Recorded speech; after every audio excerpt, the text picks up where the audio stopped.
David Foster Wallace and Leo Tolstoy are two literary goats.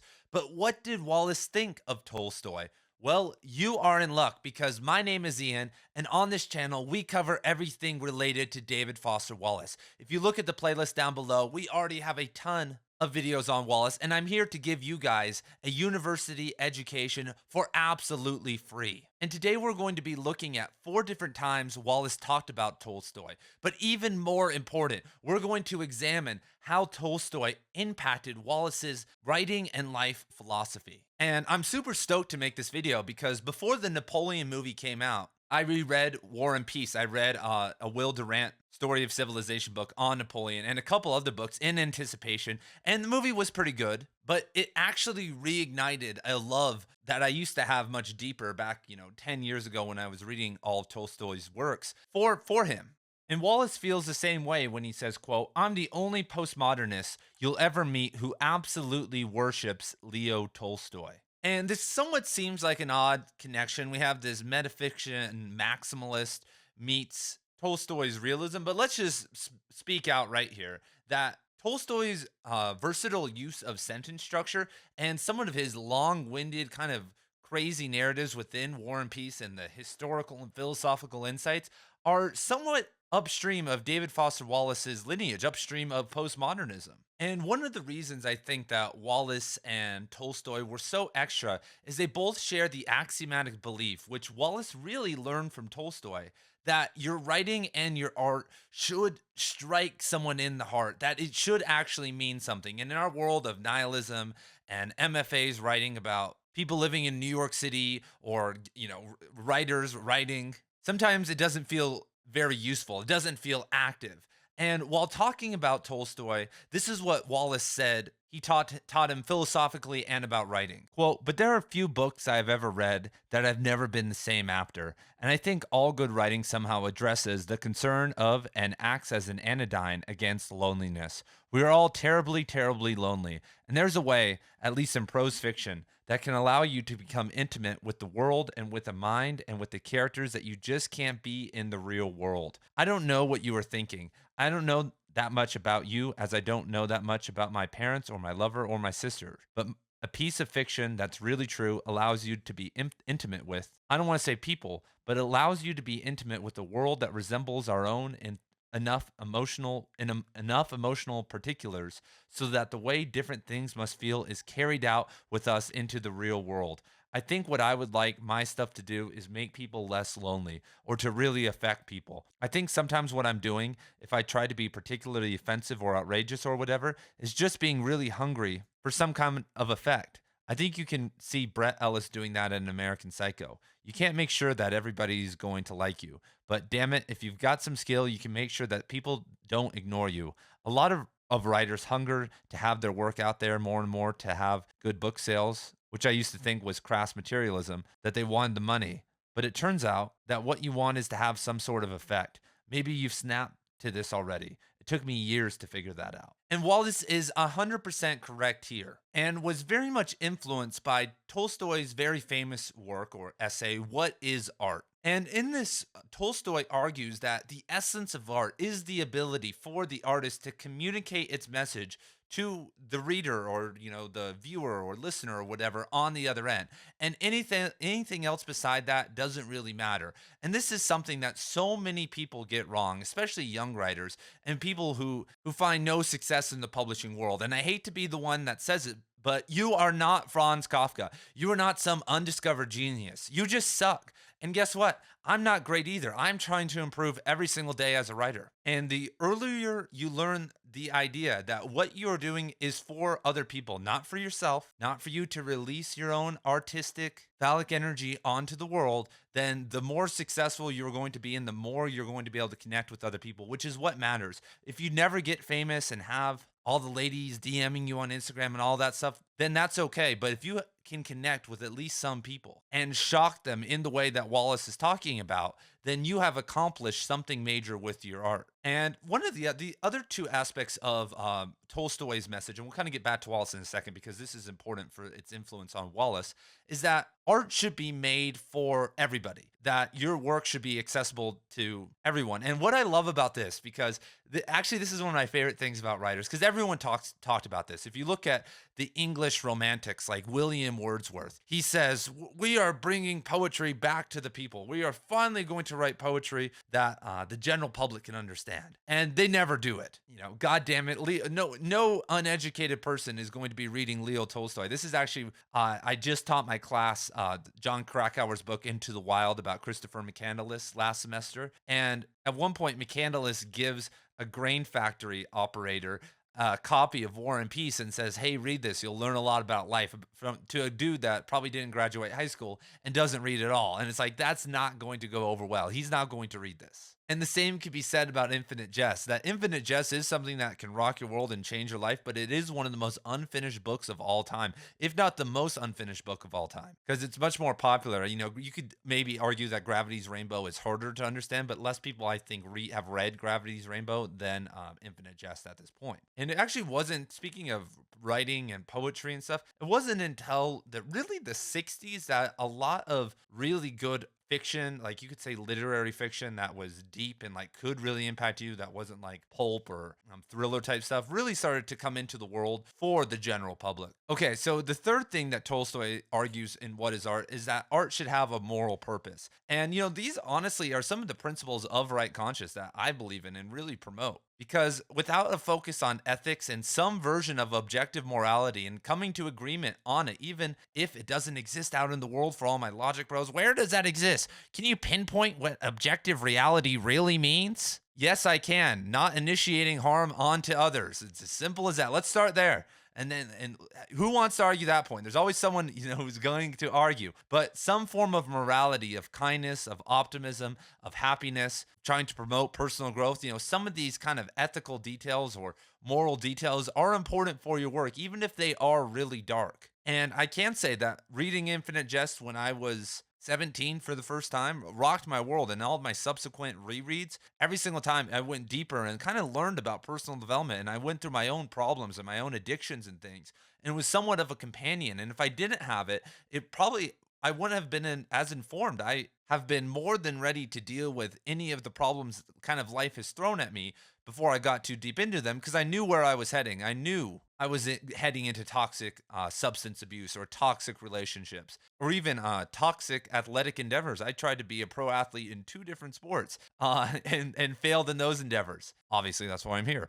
Anyway, and so Infinite Jest was actually kind of a guide to all of that for me, as kind of like, this is what you don't want to do. 2 other things really fast that Tolstoy argues is that it should be, first of all, genuine. That should come from your art, should come from some sort of experience. And if we look at like Infinite Jest and a lot of Wallace's works, it actually does. He based a lot of his major works off of his own life and what he was doing. They're semi-autobiographical in a lot of ways. He just kind of upped the stakes and added some crazy maximalism in there. And then the other thing is the critique of doing art for art's sake, which is what we have now. When you look at Kindle and there's millions of new books published every year, everyone is an artist now. Everyone's selling something, even on YouTube, and that's okay. But is it attached to a moral or social responsibility? What are you trying to do? The goal of this channel is to help give people a university level education, if not better, for free, and do it in like kind of a chill, relaxed way where there's no shame or like no one feels like they're too intelligent. I'm not the smartest guy in the room. I'm not the best scholar around. A lot of you guys out there are smarter than me. I'm hopefully just a representative who can cast a wide enough net. And for some of the people who are trying to get into this stuff, maybe they can latch on and I can help them with some motivation to come forth. And for some of the people who already know this stuff, hopefully I can explore new things. Like, did you know about David Foster Wallace's thoughts on Leo Tolstoy before this video? Probably not. But I'm not doing this for views. When I look at other booktubers, my favorite example is Brandon's Bookshelf. Everyone go look up that channel. That channel is dead. And him and I were growing, and while he was still active, at the exact same pace. And when he sent me an email and we talked one time, he's like, dude, booktube is dead. Like, nobody on here other than a select few are successful because no one, first of all, wants anyone who rocks the boat, because a lot of people on here are really smart. And so there's this whole very smart crew of people, and if you say something wrong, people become disenfranchised or disillusioned and leave. And so he went and started a new YouTube channel just arguing against Christianity, and now he's making close to six figures a year from that channel in just a couple months. He's doing the exact same quality videos, basically saying a lot of the same stuff, but he just is catering to a different crowd that's much more hungry and is always growing because a lot of people are disillusioned with Christianity. But I don't care about that. I am here because there is a responsibility to educate people about the greatest thinkers in the world. And so when it comes to your own writing, and you, all my writers out there, this is somewhat of a complicated endeavor because when you start, you're going to suck for a long time. But one of the ways to get better is to publish something, is to like complete something from start to finish and just get it out there. Show it to some eyes. And your first works, where I'm at right now, like, one of the balancing acts that you have to work with as a beginning writer, or even intermediate and advanced writer, is that you want to be able to have this impact, but you don't want to be too preachy, because you could just focus totally on the story and miss all this stuff. And that's really a lot easier. That's what genre fiction is most of the time. But literary fiction is balancing deep things that could be profound and life changing with story and characterization and the things that are typical of fiction. And so how do you balance that? Because when we look at something like War and Peace, where suddenly we have this massive philosophical or historical interlude, that's not going to work anymore. Nobody wants to read that shit or in a modern book. And unless you are really talented, you're not going to be able to get away with something like an Infinite Jest. And we're probably also not good enough to be able to subtly put meaning into something like like an author like Cormac McCarthy, who uses very to little plot and no interiority with his character, so no characterization really. But he can still devastate you and make you feel something just through the story and the feeling alone. And so that is something that's very hard to capture. So what do we do as authors who are in this process of becoming good?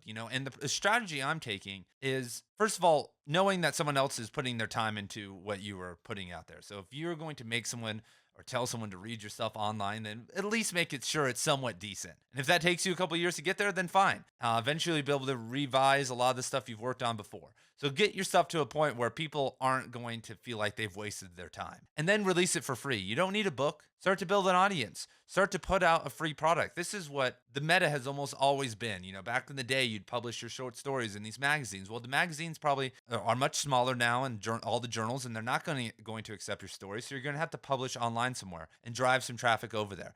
And slowly but surely build up an audience for free and get them on your email list because your stories are pretty good and people resonate with them. And eventually you'll be able to launch something bigger. And a framing and redirecting question I always ask is, what is the purpose of the sentence? Is this sentence going to floor someone, or is it going to lead to a sentence or a paragraph or idea that is going to floor someone? And Wallace makes an interesting point at the end here. And it's this idea that, when we look at these authors who are just releasing book talk books, for instance, like a Sarah J. Maas, who released the series of Court of Thorn and Roses. I've read that because my wife likes the series. A lot of my students like the series. I read through it. Is it Musashi or Dune? No, but it's still a good book. It's still a good series. It still makes you think. And at the end of the day, people are less intelligent now. The people who are reading that like that because they can understand it, but they can't hop. If you have been deprived of an education, if you were sent to a crappy public school and your parents didn't really care about anything except maybe getting decent grades, they don't care if you're a great reader or not, and you're a little bit older now and you're starting to get into reading, you can't come and hop to War and Peace immediately. Some people don't have that drive. Like,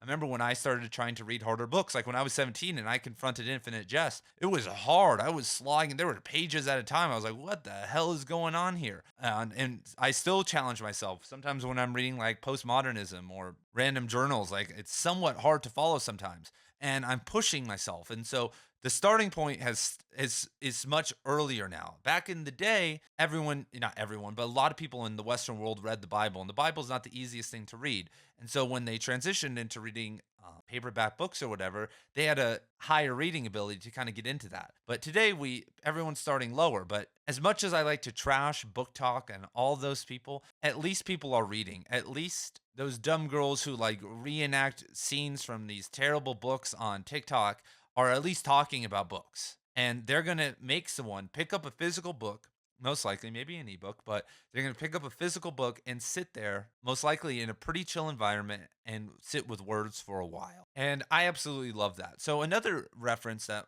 Wallace talks about in terms of Tolstoy is that and I'm not going to read it out, it's kind of long, but he talks about this idea that when he thought of Leo Tolstoy, he thought that the writing life is something like Tolstoy wakes up and he comes downstairs and he says hello to all the serfs that he's freed. And he gets his coffee and puts on a nice robe and walks into this beautiful writing room with windows overlooking his whole estate, sits down and then starts to write something meaningful. But in reality, that's not the case. If you guys are looking over here, this is where I do a lot of my writing. I have this little $20 chair, I have a $20 table, and it's in a closet that I've ripped the doors off because that's where that's the only space I have. And if I go write, somewhere else, it's just too distracting. So like, that's all I got. It's not sexy. It's not really that fun. I would much prefer to have a view, but if I went to the window, all that I see outside my window right now is someone else's a wall and a part of a suburban house that's about 4 feet away from the window. So if you are choosing to be a writer, it is not going to be a very sexy lifestyle. The grinding is not sexy. No one's going to appreciate you because you're not going to be making any money. It's going to take you weeks at a time to produce maybe even like a short story, and then someone gets to read it and it takes them 20 minutes, and it's all that effort for nothing. I know so many people out there right now, a lot of you guys have wives, you have kids, and you dream of being a writer. And if you quit your job or try to do something, I got a comment the other day from a guy who had a seemingly successful first book, hundreds, like over 700 reviews on Amazon for his first book, and now he's working on a second book and working at a gas station. And it sounds like his wife isn't being that supportive and doesn't really understand that he took a low-paying job that's a graveyard shift so he can work on his book all night. And so some of you guys have zero books and zero reviews and zero support, and so you guys talking about making this moral impact, stepping into the lineage of Tolstoy and David Foster Wallace and standing on their shoulders and being better. It's having, your partner, husband or wife or whoever kind of shake your parents, your friends, be like, what the hell is wrong with you? That's what happened with this YouTube channel, you guys. I have been doing this channel, I think this channel for 5 years, and I was on a different channel starting 7 years ago. And until last year, 13 months ago, you guys, I had 400 subscribers after over 100 videos, all just like this. And I was telling everybody out there, I'm going to change the world one day. I'm going to get a billion new people into reading and writing. And they're like, oh, yeah, really? What's your YouTube channel? And I'd see them look at the number and be like, yeah, right, buddy. But if you hold something in your heart, eventually the doors will open. Eventually, I did find the discipline. I did find the motivation. I finally put enough stones in the bucket that it started weighing on the other side. And now I'm getting up at 4 or 5 a.m. every day and grinding as much as I can. If I even have 2 minutes, I'm thinking of stuff and writing stuff down and getting ready for more videos. And the same goes with my writing. I'm like being consumed in it. And as soon as I hit that level, suddenly the results are starting to come in. But remember, this isn't about you. This isn't about your little dumb story, because they're all dumb. But sorry, I shouldn't say that. It's a beautiful story. But what really matters is the person on the other end. Some of you guys out there are listening to me, and I've hopefully impacted you in a positive way, and you're starting to grow and think, and you're going to transcend me one day. You're going to look back and be like, man, I haven't checked on Write Conscious in 2 years. And that's what I want. I want you to be better. And that's the same when we look at authors, like a lot of these authors, like even like Cormac McCarthy and David Foster Wallace. I got really deep into them years ago, and like now I'm doing a roll through again. But without them, my whole life would be absolutely different. And that's what you're trying to do. It's not about money. It's not about the hose. There's no one to impress because no one cares. Like I have a friend, and he became a wildly successful like visual artist, and his mom, who's always been an absolute jerk to him, now he's making hundreds of thousands of dollars a year and has a whole team and is doing all this stuff. She still is mean to him. She still doesn't believe. I have another buddy who it took him he became a multimillionaire before his parents got on board with him quitting his dreams of getting into medical school. He's like, I've made more money than I could have as in my total life as a doctor. But if you focus on serving others, on social responsibility and morality and communicating art, eventually, if you keep going and keep working really hard, you will have money. You will have the hose. People will care. but you're not, it won't even matter because you've been transformed in the journey, and all that stuff will be almost insignificant because the authors and people who take this seriously aren't most likely, and now we're kind of getting deep here, aren't going to be bestsellers. You're not going to be the best, most likely, because when we look at Tolstoy, when we look at Wallace, when we look at even Cormac McCarthy, they all kind of promote this hard lifestyle. Like Tolstoy was always talking about not having sex and kind of living this Spartan life, and David Foster Wallace even kind of spouting off all this stuff that's like about being an incel and about reading and writing, and Cormac McCarthy being reclusive. But in the long run, they all had a lot of problems with women. Tolstoy was like sleeping around with all these people, and they weren't following their own advice. They really weren't living the image that they were portraying to others. And that's because they went so deep. At some point, your motivation, at some point when there's a knock on the door and someone says, hey, you've been writing for 12 hours, man. We have a kid out here and we have a life that we need to go live, and all you need to go do this and that. The kitchen is dirty.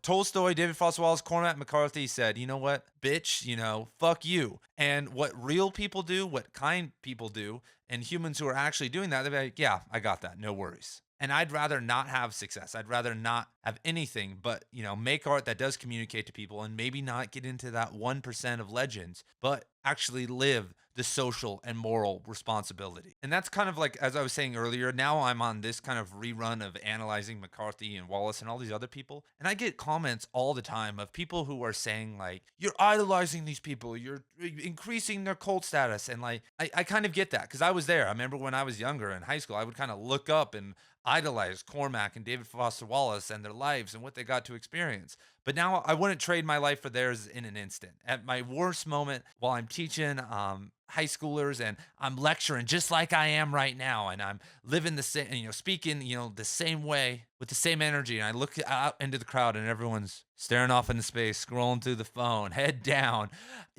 at that moment where I'm like, no one cares, I would still rather be me than any author I've ever talked about. So that's not what we're doing here. We're not idolizing these people. People say you're obsessed. All you do is I don't think about David Foster Wallace or Cormac McCarthy or really anybody out in my day-to-day life. I'm now viewing them as just catalysts of change. But when you are young and you don't have an identity, because we never had cultural practices, we never had initiate, unless you're a Christian, and that's cool, whatever, good for you. But even I'll just be honest here, Christianity in terms of initiation is a pretty weak system.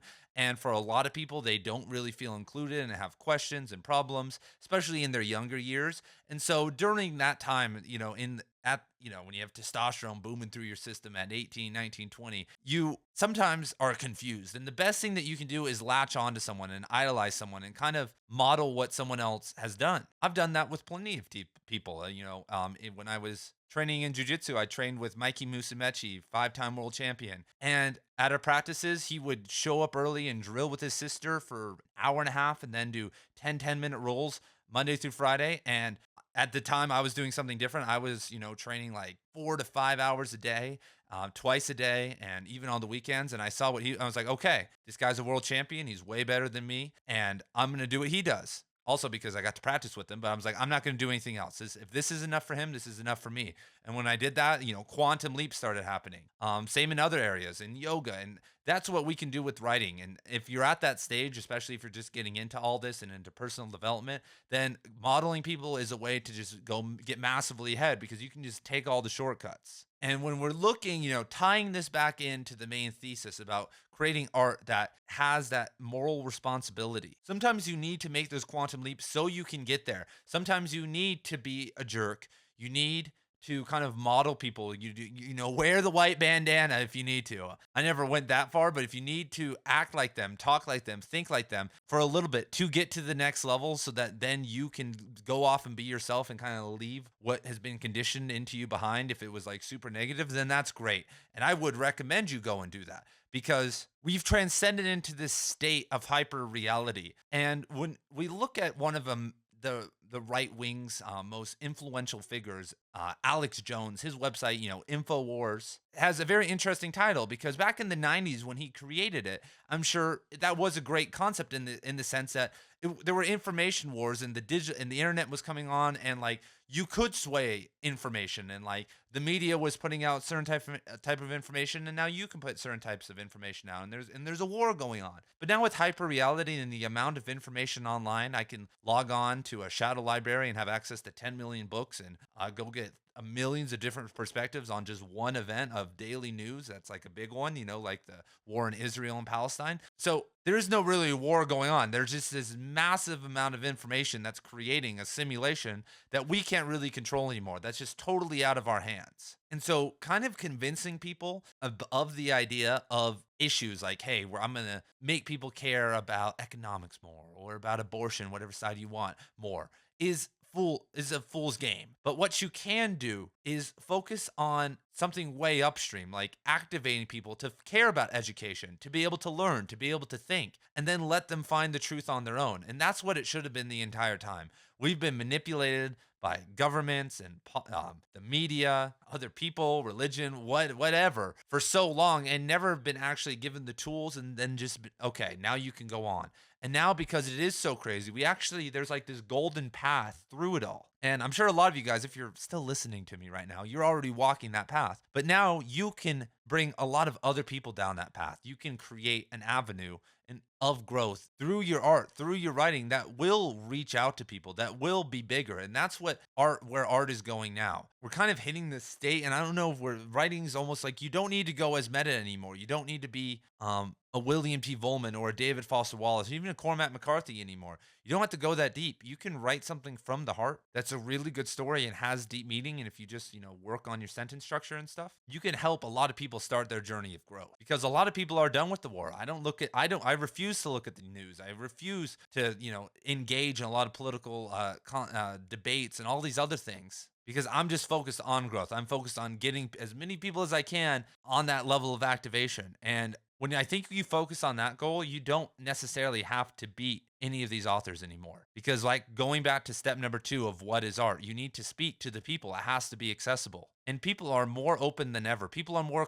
obfuscated than ever because of technology and the raging of politics. They want something that transcends all of that. And us as writers, we have the ability to do that almost better than any other medium, because we can show interiority and how you should think, how people that aren't crazy, who aren't totally polarized, are able to function in reality, or show an old world, kind of like a Cormac McCarthy, show an old way of life and have people yearn for that and change certain things and maybe delete their social media because they don't want to deal with it anymore. And so you don't need to write a magnum opus that makes a commentary on any of these things. You just need to make people appreciate actual good art again, and the rest will take care of itself. All right, so thank you guys for being here. I know this was the most wild roundabout video, but I feel very passionately about Tolstoy's project and what his vision for art was, and I could see how Wallace picked it up. And that was the era of MTV. That was the era where shock media and humor and black humor and all this stuff was making a comeback, but we're not there anymore. We're at a different era, and it's transcendent. We've been into the darkness. If you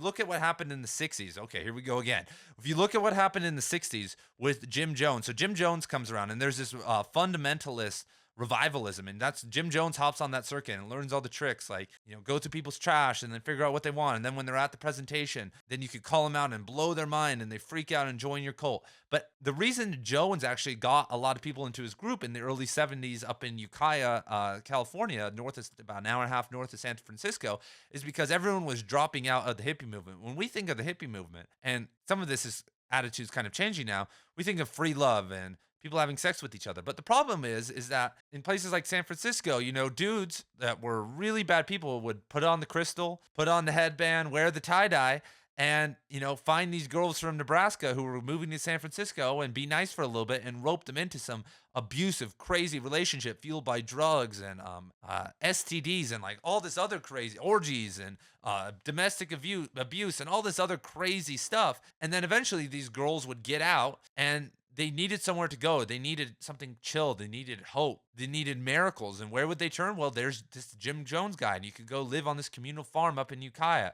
And it was almost like a paradise that all these dropouts were dreaming of. And the same exact thing is happening today. People are becoming very disenfranchised with technology, with all the polarization, with all the sex, hookup culture, and all the new drugs. Like people are like going through that and they want to return to something. And what are returning to currently is Christianity in swaths. I mean, it is insane the amount of people returning to Christianity, which in my opinion is an absolutely, I'll just say, a weak and terrible mistake on their part. But people are looking for something that's going to elevate them, that's going to bring them up in this world right now, that's going to give them some hope, something to devote themselves to, something to surrender themselves to. And so that's where the real war is at right now. There's this kind of war for devotion that's starting to happen. And that's why governmental entities have kind of turned themselves into that. That's why there's so much virtue signaling on both the left and the right. There's uniforms, whether that be the MAGA hat or the mask. There is a way to show your devotion, unlike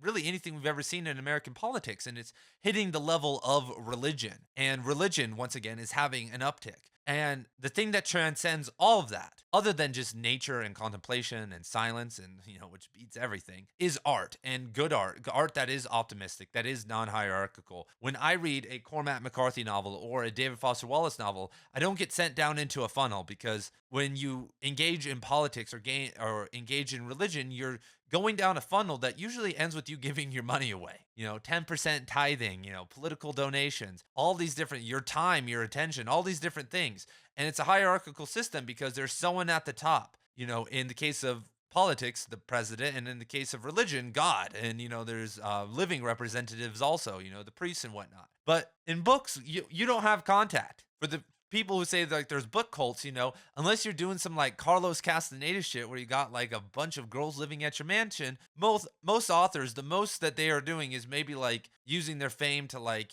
gain some extra money and sex. Like, but at the end of the day, that's not some crazy institutionalized system of exploitation. So the positive side is that with art, you can rope people into a funnel that leads to just more art. And that's what my channel is. That's my funnel, at the end. My big sell is pay $5 for 15 hours of content for my, writeconscious Substack. Or pay $25 for a t-shirt. That's not some insane funnel. And when you go to the Substack, there is no like, hey, come to my retreat. You can come out here to Tucson, do a special yoga breathing one-on-one seminar with Ian.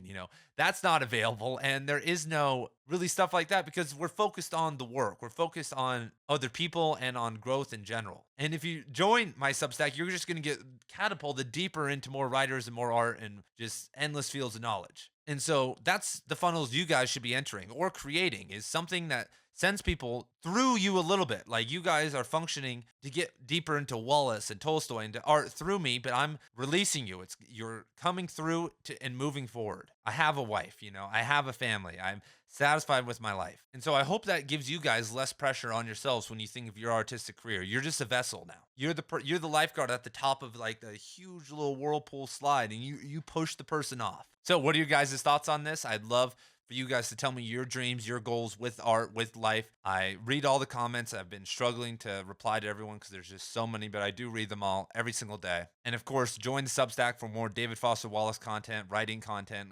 Content on so many different people is going to start popping up over there. And I will see you guys in the next video. Peace.